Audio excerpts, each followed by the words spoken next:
Algumas dívidas você nunca consegue pagar. E algumas lições chegam tarde demais. Daniel Carter tinha 18 anos quando foi embora. Seu pai, Robert, havia acabado de ser diagnosticado com Parkinson precoce. Os tremores tinham começado meses antes, mas Robert sempre dava uma desculpa. Dizia que era cansaço, estresse. Quando finalmente procurou um médico, a doença já estava avançada. Daniel se lembra do dia em que o pai contou a verdade. Eles estavam sentados na cozinha da pequena casa em que moravam. As mãos de Robert tremiam enquanto ele segurava a xícara de café.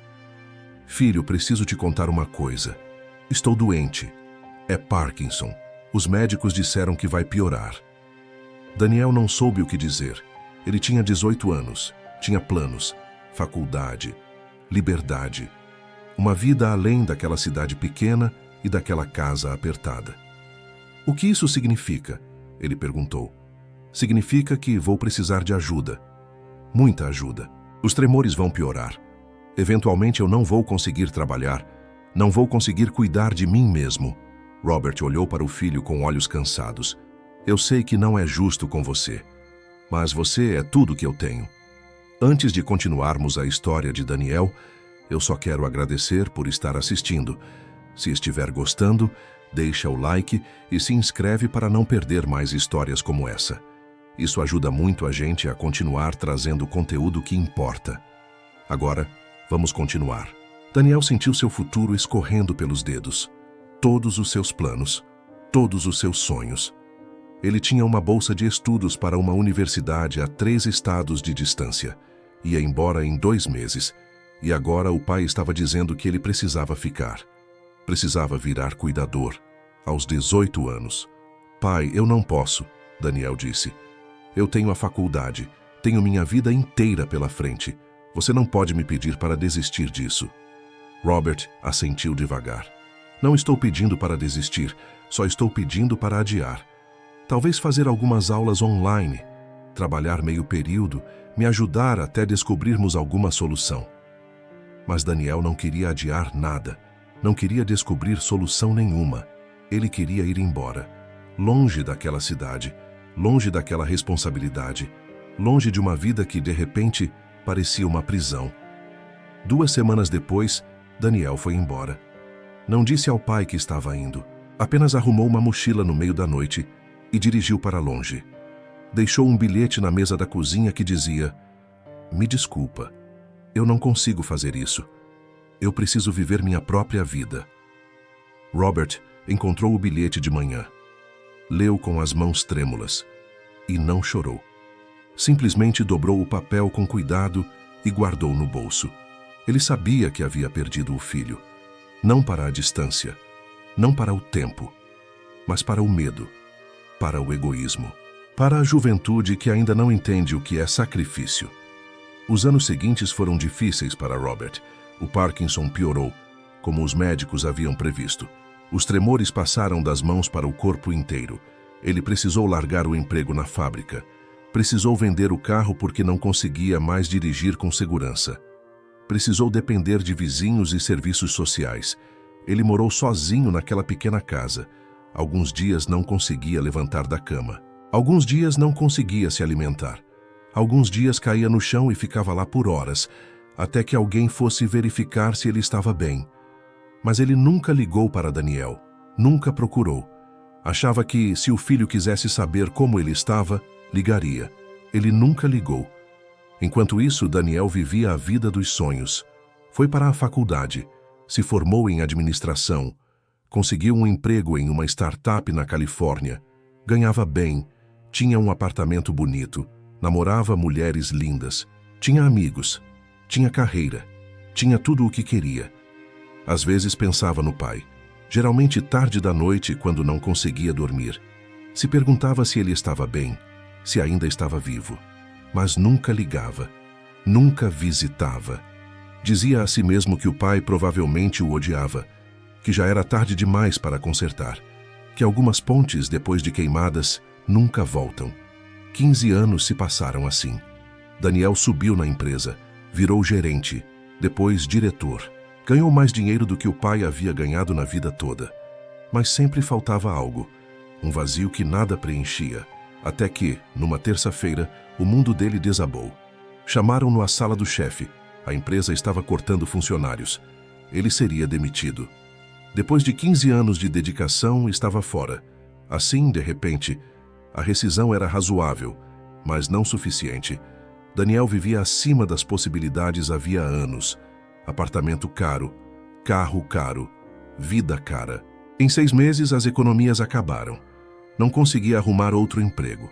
O mercado estava lotado de gente igual a ele, experiente, qualificada, desesperada. Perdeu o apartamento, perdeu o carro, perdeu tudo. Acabou dormindo no sofá de amigos, depois no de outros amigos. Até que ninguém mais pôde ajudar. Foi parar em um abrigo para pessoas em situação de rua, se perguntando como sua vida havia desmoronado tão rápido. Uma noite, deitado em uma cama do abrigo cercado de estranhos, Daniel pensou no pai. Se perguntou se ainda estava vivo, se ainda estava naquela casa pequena, e pela primeira vez em 15 anos sentiu vergonha. Não por estar no abrigo, mas por ter abandonado a única pessoa que realmente o amou. Ele pegou um telefone emprestado e pesquisou o nome do pai. Encontrou um obituário de 3 anos antes. Robert Carter, 62 anos. Morreu sozinho em casa. Serviço realizado em uma funerária da região. Enterrado no cemitério da cidade. Daniel sentiu como se tivesse levado um soco. Seu pai estava morto. Havia 3 anos. E ele nem sabia. Não esteve presente. Não se despediu. Não pediu desculpas. Leu o obituário várias vezes. Era curto. Apenas algumas linhas sobre onde Robert nasceu, onde trabalhou e quando morreu. Ao final dizia: "Deixa o filho, Daniel." Mas aquilo era uma mentira. Daniel não o tinha sobrevivido. Ele o havia abandonado. A culpa consumiu Daniel. Todos os dias. Todas as noites. Ele havia jogado tudo fora por sucesso, por liberdade, por uma vida que agora não significava nada. E havia perdido a única pessoa que importava. Mas então Daniel encontrou outra coisa online. Um post de fórum de 2 anos antes. Alguém perguntando se alguém conhecia Robert Carter daquela cidade pequena. Alguém respondendo que era vizinho dele. E que Robert havia deixado algo no testamento. Um fundo. Para Daniel, caso ele voltasse. Daniel não acreditou. O pai havia deixado dinheiro para ele. Depois de tudo. Depois de ser abandonado. Depois de morrer sozinho. Ainda pensara no filho. Ainda se preocupava. Daniel pegou um ônibus de volta à cidade natal. 2 dias de viagem. Chegou sujo e exausto. Foi ao escritório do advogado mencionado no fórum. Um senhor idoso que lembrava de Robert. "Seu pai era um bom homem", disse o advogado. "Falava de você às vezes. Sempre esperava que um dia você voltasse. Mesmo no fim, quando estava muito doente, perguntava se havia alguma mensagem sua." Daniel sentiu as lágrimas escorrendo. Quanto ele deixou? O advogado olhou para ele com pena. Ele deixou a casa e cerca de $15.000 era tudo o que tinha. Ele economizou por anos. Viveu com quase nada para poder deixar algo para você. Daniel esperava sentir alívio, gratidão, mas só sentiu nojo de si mesmo. O pai passou os últimos anos sozinho, doente, sofrendo, economizando dinheiro para um filho que o abandonou. Um filho que não merecia nada. "Tem mais uma coisa", disse o advogado. Ele entregou um envelope. "Seu pai pediu que eu desse isso a você, caso um dia voltasse." Daniel abriu com as mãos trêmulas. Era uma carta, na caligrafia do pai, trêmula pelo Parkinson, mas ainda legível.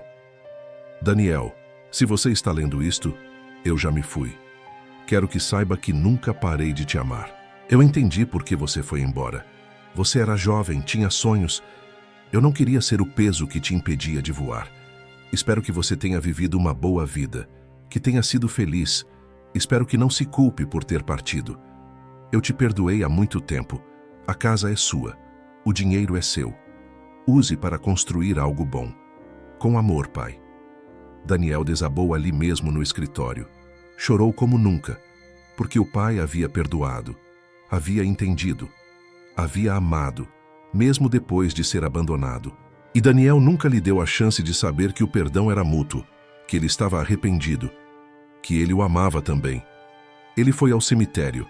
Achou o túmulo simples, apenas o nome e as datas. Daniel se ajoelhou e conversou. Contou tudo, sobre o emprego, a rua, o fracasso, o arrependimento, o amor que sempre esteve lá, mas nunca dito. Me perdoa, pai, Daniel sussurrou. Eu fui covarde, fui egoísta. Joguei fora a única coisa que importava e nunca poderei consertar. Daniel se mudou para a casa do pai. Estava exatamente como lembrava. Pequena, velha, cheia de memórias. Encontrou coisas do pai por toda parte, equipamentos médicos, frascos de remédio, um andador, provas de um homem que lutou sozinho por anos.